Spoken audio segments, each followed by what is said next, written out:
Quindi, contemporaneamente all'era ufologica classica, quella che io chiamo ufologia Vitti e Bulloni, che si interessano solo dell'aspetto materiale, nasce il contattismo.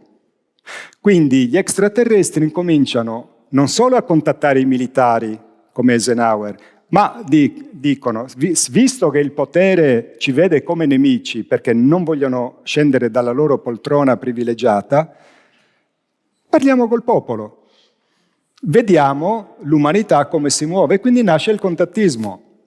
E nella praticamente quasi totalità dei casi di contatto, maggiori, minori, l'altro giorno ne ho scoperto un anno che non sapevo che esistesse. Avete mai sentito parlare di un contattista che si chiama, ragazzi, Trevor James Constable? Con chi parlava? Guastar Sheran. Anche lui era al grande summit che ci fu a Giant Rock, dove c'era Daniel Fry, George Adamski, George Van Tassel, e c'era anche questo signore di cui non ho mai sentito nulla, che ha scritto vari libri, ha studiato l'etere e parlava Guastar Sheran. Ma adesso mi trovo le pubblicazioni, c'è già qualcosina, l'ho trovata. Quindi, in questi messaggi, quindi loro all'inizio sono partiti a bomba, i fratelli del cielo. Vi diamo la tecnologia e vi diamo anche il come usarla, per il bene di tutti. Ve lo spieghiamo. Poi, nei primi anni 60, ci sarà una missione importantissima di un venusiano che per 3 anni starà al Pentagono, con autorizzazioni speciali, il signor Valiantor, che fu fotografato in una riunione nel giardino della casa del contattista Howard Menger. E lui è stato 3 anni al Pentagono.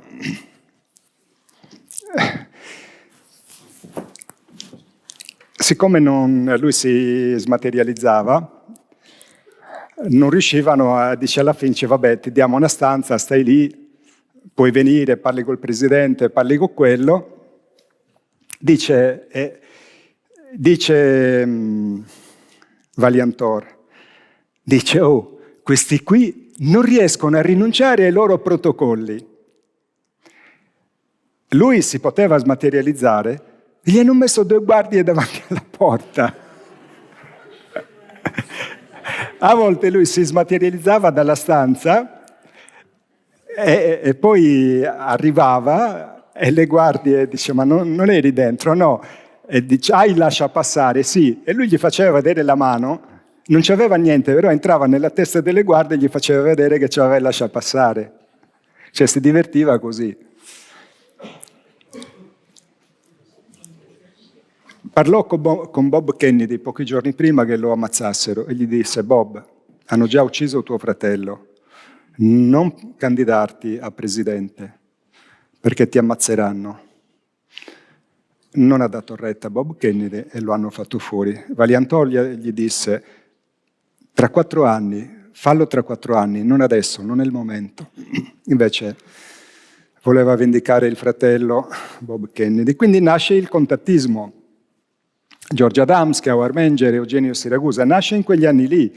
E il contattismo produce anche straordinari documenti fotografici. Finalmente li vediamo, sti cavolo di UFO.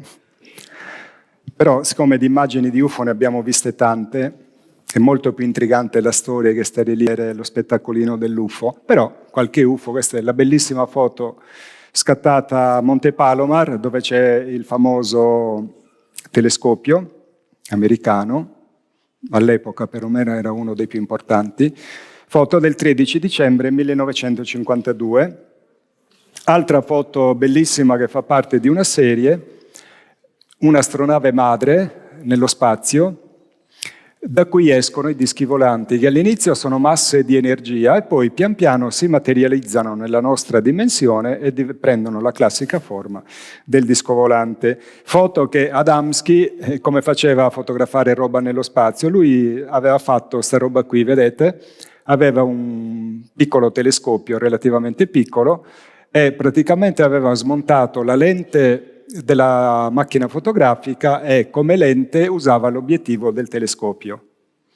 Quindi lui usava il telescopio quando avvistava o percepiva che erano presenti le astronavi, le puntava col telescopio e così ha potuto realizzare quelle bellissime foto. Infatti si vede chiaramente, vedete, questo è il bordo, questa parte scura è il bordo dell'obiettivo del telescopio. Se fosse stata la lente della macchina fotografica, questa non si sarebbe, cioè è un'aberrazione che si crea anche se tu usi un fisheye, un grandangolare, se lo metti alla telecamera, se tiri troppo indietro l'obiettivo riprende il bordo della macchina. Quindi in questo modo Adamski riusciva a fare queste foto incredibili. Poi la storia di Adamski, per chi non l'avesse letta, vi consiglio di leggerli i suoi libri, sono 3, quelli ufficiali perlomeno, poi c'è anche altro materiale che lui ha pubblicato, ma la storia è bellissima, è proprio una grande avventura cosmica. Queste foto invece furono prodotte da Eugenio Siragusa, nel senso che Eugenio non aveva lo scopo o la missione di produrre materiale probatorio fotografico.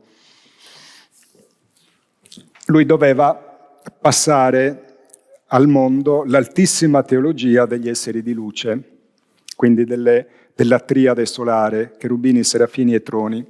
Però Eugenio era un contattista classico, non saliva sulle astronavi e a volte, ad esempio in questo caso a Lecce, con il signor Antonio Giannuzzi che non vedeva niente in cielo, però Eugenio gli diceva fotografa lì, adesso fotografa lì, adesso fotografa lì, poi quando Giannuzzi andava a sviluppare ci ritrovava nelle foto le astronavi, quindi abbiamo un disco volante con una cupola trasparente che dalla terza dimensione passa alla quarta dimensione come massa di energia, ovviamente con i piloti dentro.